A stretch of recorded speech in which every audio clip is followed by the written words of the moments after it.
Assalamualaikum warahmatullahi wabarakatuh. Jumpa lagi bersama Ping Li.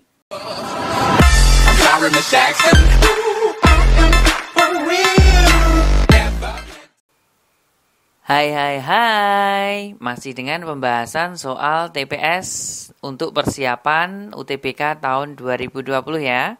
Langsung saja ke nomor 1. Pak Momon memiliki sejumlah sapi. Jika ia memasukkan 5 ekor sapi ke dalam setiap kandang, maka jumlah kandang yang dibutuhkan 6 lebih banyak dibandingkan apabila saat kandang diisi 7 ekor sapi. Banyaknya sapi Pak Momon adalah, oke, di sini kita buat pemisalan dulu. Misalkan X itu apa ya? Banyak sapi. Oke, banyak sapi gini aja. Lalu Y itu kita misalkan banyak kandang. Oke.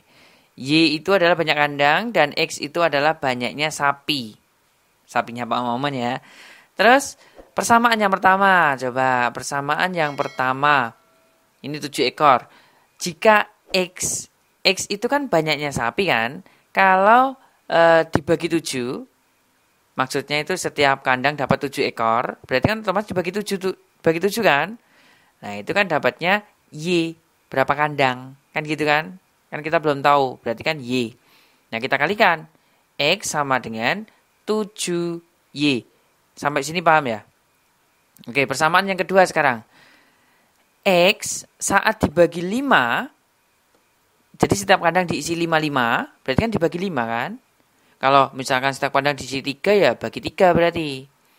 Sama dengan Y ditambah 6. Soalnya di sini 6 lebih banyak.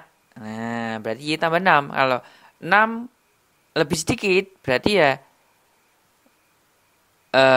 Y min 6. Paham ya? Kita jadikan X sekarang. X sama dengan kita kalikan. 5Y sama dengan 5Y sama dengan tipe 5Y ditambah 30. Nah, sampai sini paham ya? Kita punya 2 persamaan.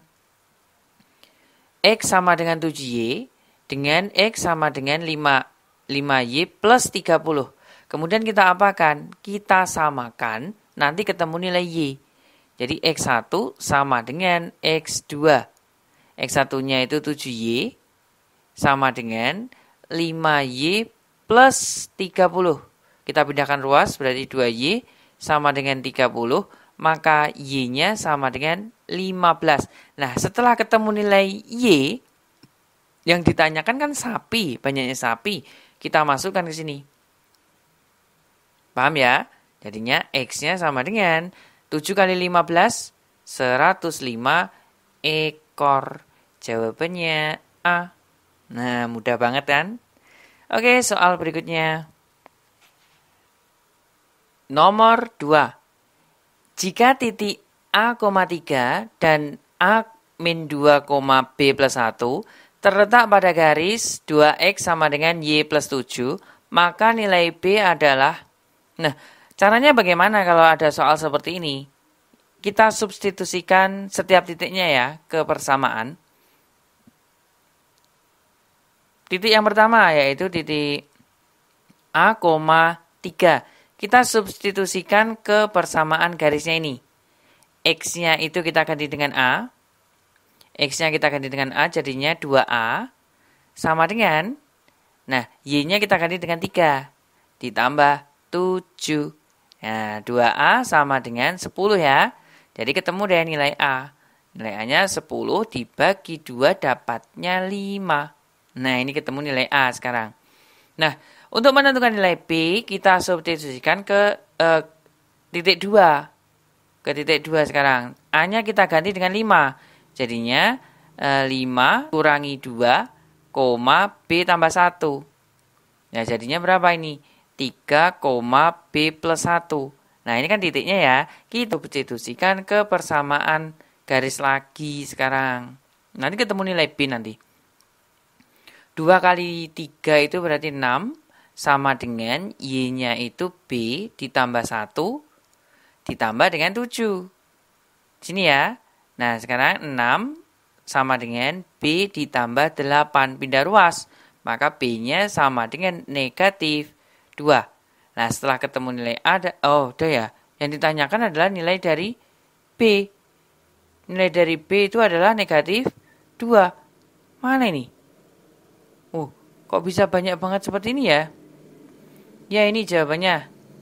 Negatif 2. Nomor 3.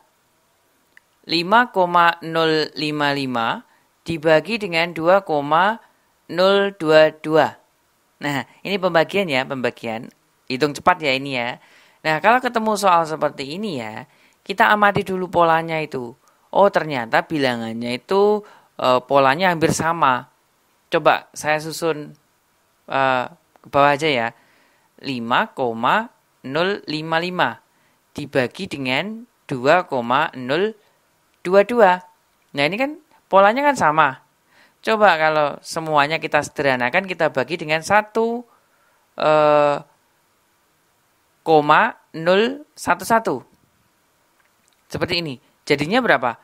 Jelas 5 dibagi 2. Paham kan? 5 bagi 2 dapatnya berapa?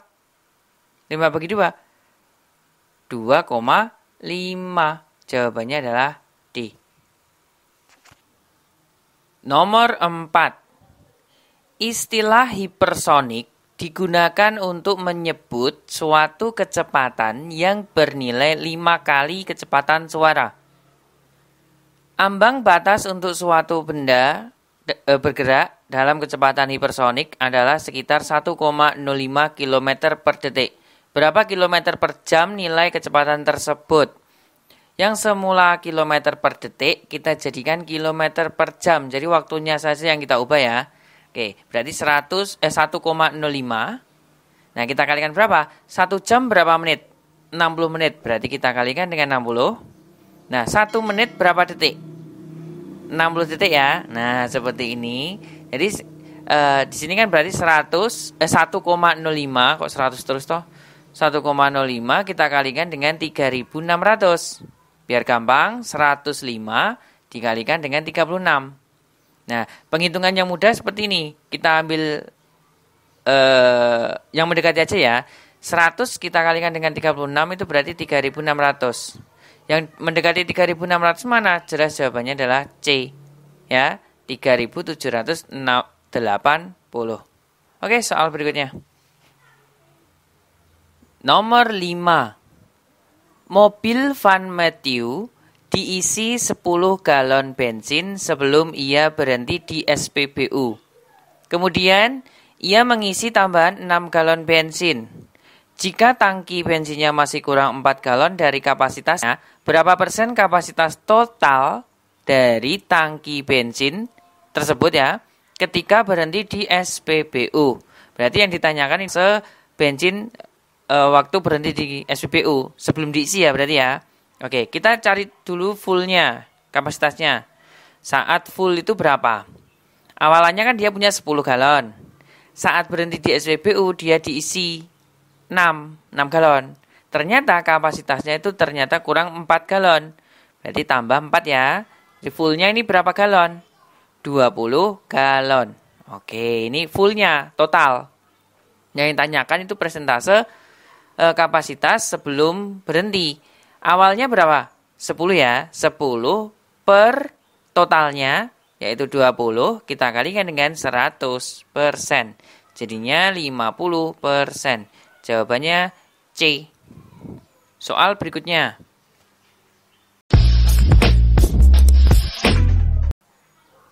Nomor 6. Pekerja A dapat mengecat sebuah dinding dalam waktu 4 jam. Pekerja B dapat mengecat dinding yang sama dalam waktu 3 jam. Jika dinding tersebut dikerjakan oleh pekerja A dan B bersama-sama, berapa lama waktu yang diperlukan untuk menyelesaikan pekerjaan tersebut? Oke, kita punya A sama dengan 4 ya. Terus B-nya itu sama dengan 3. Nah, kalau di sini penghitungan waktu, ya, penghitungan waktu berarti kita menghitungnya terbalik. 1 per T sama dengan 1 per A ditambah dengan 1 per B. Ini saat dikerjakan bersama-sama. Nah, bersama-sama berarti kita balik ya penghitungannya. 1 per T sama dengan 1 per A ditambah 1 per B. A-nya itu 4, berarti 1 per 4 ditambah dengan 1 per 3. Kita samakan penyebutnya. Per berapa ini? Per 12 ya. 12 berarti di sini 3 tambah 4 sama dengan 7 per 12. Nah, di sini jangan terburu-buru untuk menjawab. Jawabannya bukan E, ini bukan. Ini kan masih 1 per T. Yang ditanyakan itu T. Maka T sama dengan kita balik saja. Jadinya 12 per 7 jam. Jawabannya adalah D. Jadi hati-hati ya, jangan lupa untuk dibalik. Soal berikutnya. Nomor 7. Pengendara A berangkat dari kota Zeta dengan kecepatan 60 km per jam. 1 jam kemudian, pengendara B berangkat dari kota Zeta melalui jalur yang sama dengan pengendara A dengan kecepatan 80 km. Jika hingga 2 jam kemudian kedua pengendara masih terus berkendara tanpa berhenti, apakah pengendara B berhasil menyusul pengendara A dan berapa jarak antara kedua pengendara saat itu? Oke, di sini kita punya A ya. A di situ kecepatannya 60 km per jam. Gini, terus yang B kecepatannya itu 80 km per jam. Gini, terus untuk 1 jam yang pertama, 1 jam pertama. Nah, 1 jam pertama itu A dapat menempuh berapa itu? 60 km per jam. 60 km ya, A, berarti kan 1 kali 60. Ini A. Kemudian kalau B, 1 jam pertama, dia masih 0 km. Soalnya apa? Dia baru berangkat. Paham enggak sampai sini?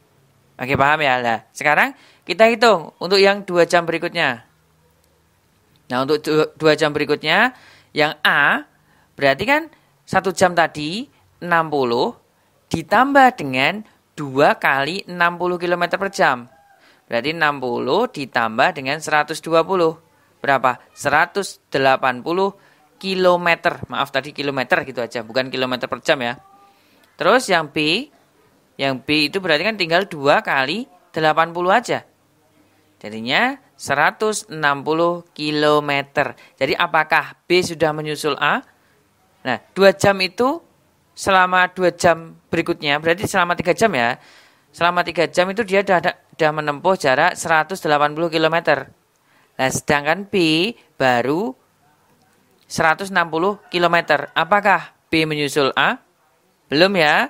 Oke, jawabannya berarti kalau tidak A ya B. Soalnya belum menyusul. Paham? Nah, sekarang jaraknya berapa? Nah, ini tinggal kita kurangkan aja jaraknya.